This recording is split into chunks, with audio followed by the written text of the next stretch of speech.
This is Democracy Now!, democracynow.org, The War and Peace Report. I am Amy Goodman. We begin today's show with Afghanistan. Both President Ashraf Ghani and top Afghan political leader Abdullah Abdullah are claiming they won the presidential election and are holding dueling inauguration ceremonies today in the capital, Kabul. Ghani has been president since 2014, but Abdullah claims the most recent election was spoiled by fraud. This is playing out in the middle of a U.S. negotiated peace plan with the Taliban, which calls for the U.S. and its NATO allies to withdraw their troops over the next 14 months and for the start of direct talks between the Afghan government and Taliban insurgency. Members of the Taliban and the Afghan government were set to start direct negotiations on Tuesday. Tomorrow. Al Jazeera reports there have been nearly 80 attacks in Afghanistan since the U.S. and the Taliban signed the peace accord.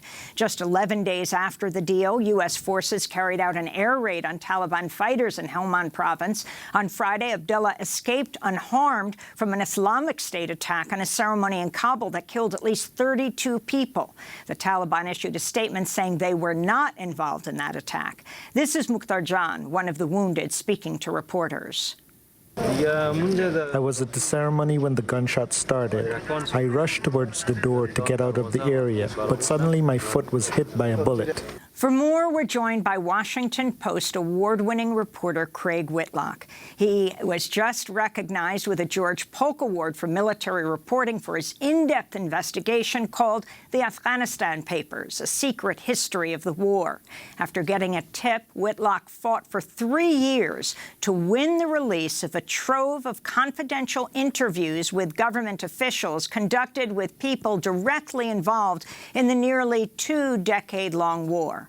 He ultimately obtained more than 2,000 documents that revealed how presidents, generals, and diplomats intentionally misled the American public about the longest war in U.S. history. Some people call the Afghanistan Papers the modern-day Pentagon Papers. Craig Whitlock, welcome to Democracy Now! It's great to have you with us. Before we get into the documents, this trove of documents and interviews that you have unveiled, can we start by you explaining the latest news since the U.S. and Taliban have reached this so-called peace plan, which did not include the Afghan government and the bombings that have taken place over the last few days and the dueling administrations that have just held their inaugurations, Abdullah Abdullah and Ashraf Ghani? Sure. Well, to be blunt, it's a real mess politically in Afghanistan these days. You have a number of players, different rivalries that are playing out on the political stage, but also in the war zone. You have the United States, which has been there for almost 2 decades, and its NATO allies. You have the Taliban, who all of a sudden are much more friendly and at least forthcoming in these peace talks with the United States. But then you have the Afghan government, which for years has been propped up by the United States, but now is feeling a real split between the President Ashraf Ghani and his chief rival, Abdullah Abdullah. I mean, think about the scene today in Kabul. You had rival inaugurations with both Abdullah and Ghani claiming that they are the rightful president. In the midst of all this, the United States is trying to get the Afghan government, whoever it's led by, to sit down and negotiate with the Taliban. And the Taliban doesn't even recognize the legitimacy of the Afghan government. So trying to sort all this out and bring peace to Afghanistan is going to be a real challenge indeed. And those negotiations between the Taliban and the Afghan government were supposed to begin tomorrow. Is that right? Well, that's right, but I don't think that's going to happen if we don't even know who the rightful president of Afghanistan is. There was another precursor before peace talks could start tomorrow, and that was the United States had assured the Taliban that the Afghan government would release up to 5,000 Taliban prisoners being held by the Afghan government.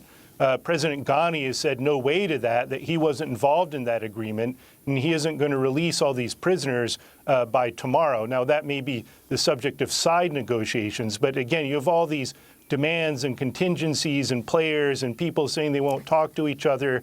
Over the last few days, you had the Donald Trump special envoy, Zalmay Khalilzad, who's an Afghan-American.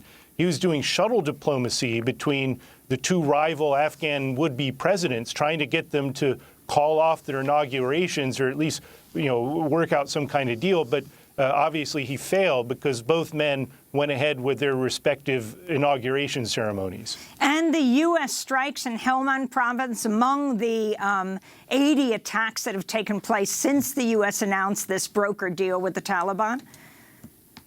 Well, that's right. And there has been violence ongoing. Now, part of it is trying to figure out who's behind it, because another actor in this very complicated play, as it were, is the Islamic State, which the United States, of course, considers a terrorist group.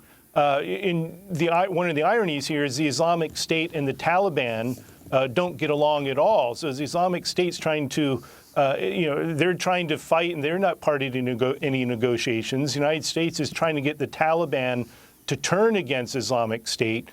So really what you have here is a very complicated civil war, in a word, that has been going on for many years, and the United States is in the middle of it.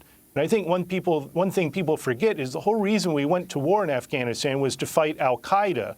Al-Qaeda doesn't really have much of a presence in Afghanistan. You have all these other factions, and that's what the United States is in the middle of, and trying to sort out and get all sides to calm down a bit and try and talk. But again, that's going to be a monumental challenge. Craig, if you could stay with us, we're going to break. And then we want to go deeply into what you found, this remarkable release of documents, of the quotes of generals and presidents behind the scenes talking about the failure of the war in Afghanistan as the public was being told something very different. Craig Whitlock is the award-winning staff writer for The Washington Post who uncovered the Afghanistan Papers. We'll be back with him in a minute.